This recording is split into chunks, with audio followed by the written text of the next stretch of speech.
I'm Philipe Grandjean. I'm a physician and professor at the University of Southern Denmark and research professor at the University of Rhode Island. Great. And you're here testifying in the fluoride lawsuit, the fluoride trial, as an expert witness. Before we get into that, could you provide a little bit of background on your research into mercury? You're one of the leading experts in mercury and toxicity of that. Could you speak about that?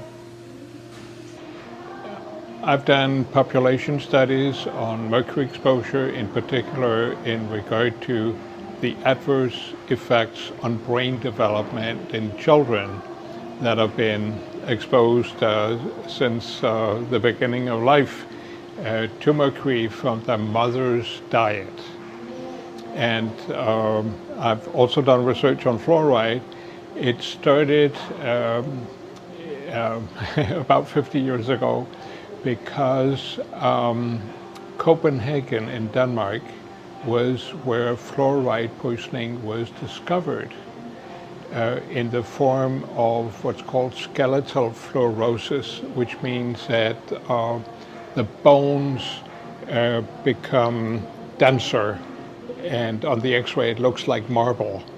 And it also tends to get more brittle so that you would more easily break your arm. And way back then, when that was discovered in the 1930s, it was also discovered that the workers who had these high exposures had symptoms from the central nervous system. That is, that fluoride likely was affecting the functions of the brain. So we have now lately followed that up in regard to brain development in small children. And so before we get into the lawsuit itself, you mentioned the research in the 1930s, and that was Kaj Roham. Is that how you say his name? And could you speak a little bit about what you were sort of touching on it? He was studying the cryolite mines in Greenland. So the early studies that were done in the 1930s were carried out by Kaj Roham, a physician and later professor at the University of Copenhagen, and he published his thesis on the bone disease of the workers.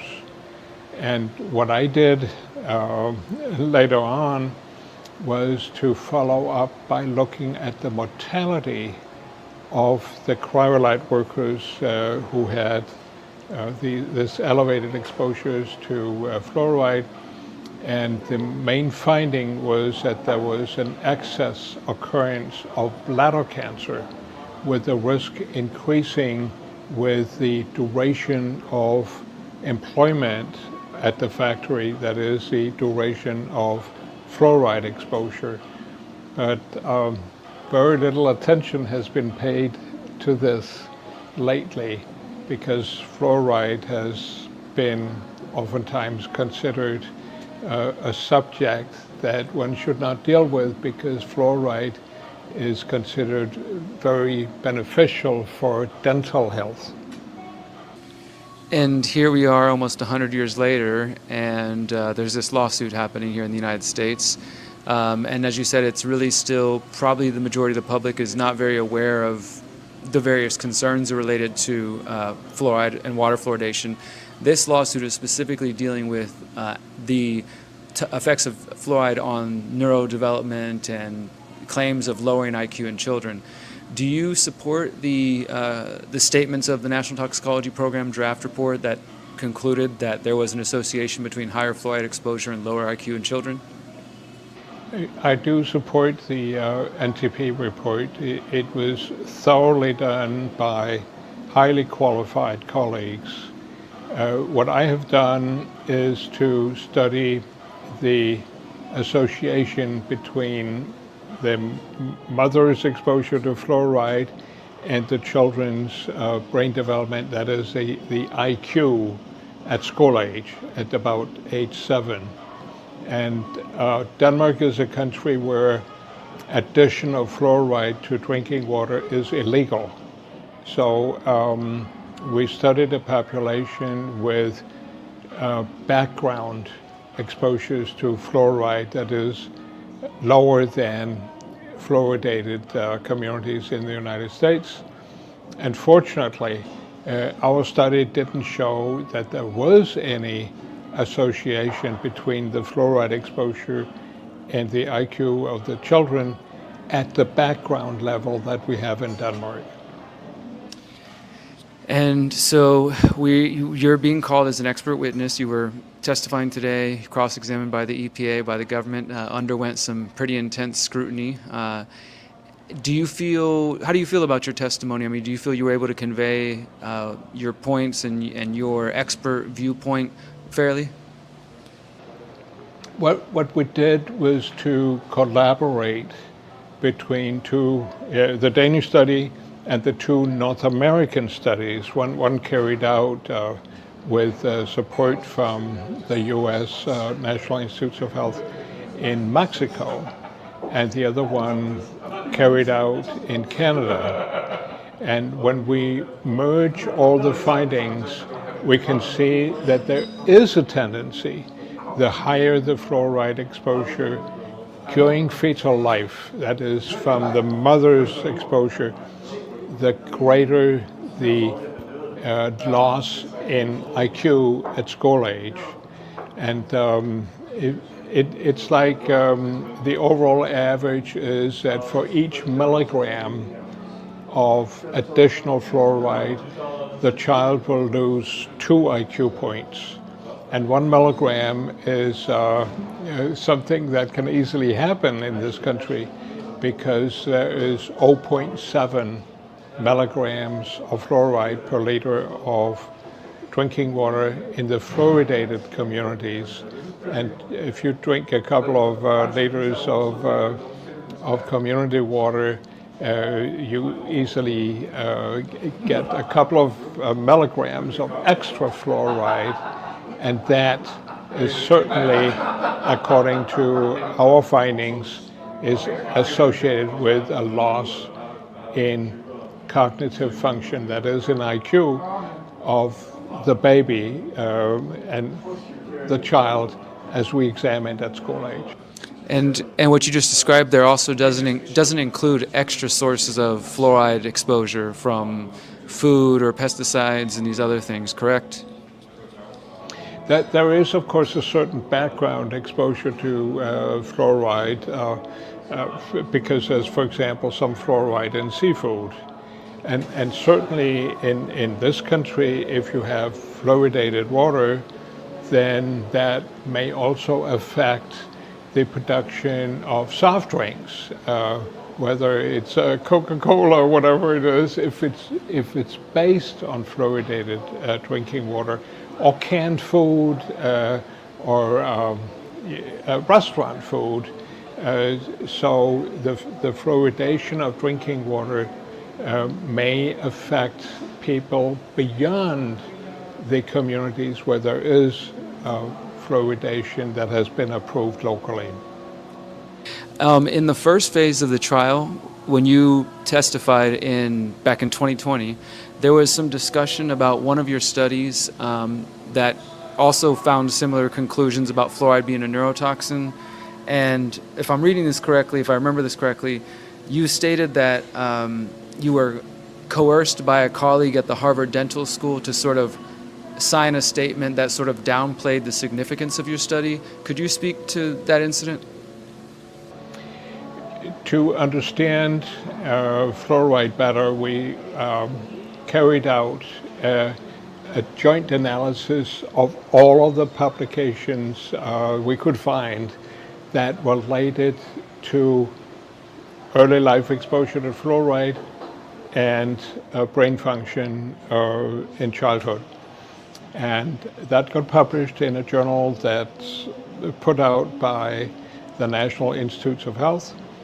And when that was published, a professor from Harvard University came to my office and asked me to sign a statement that my work on fluoride had nothing to do with fluoridation. And he actually wrote this draft. I still have it in my possession.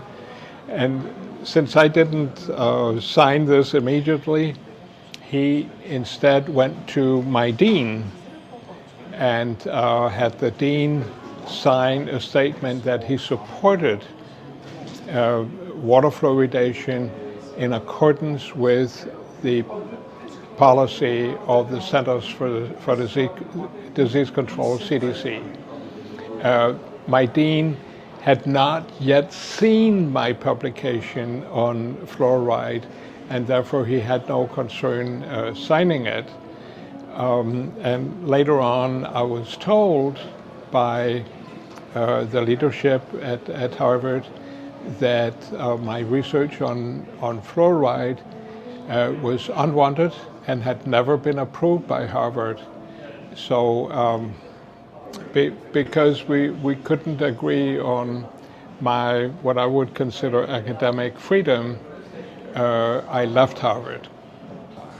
And another statement you made in 2020, you said that the fluoride lobby, in quotes, had infiltrated the World Health Organization committee and that they were seeking to exclude any mention of harmful effects of fluoride. Could you speak to that, your experience or your involvement or awareness of the, for lack of a better term, fluoride lobby influencing the WHO?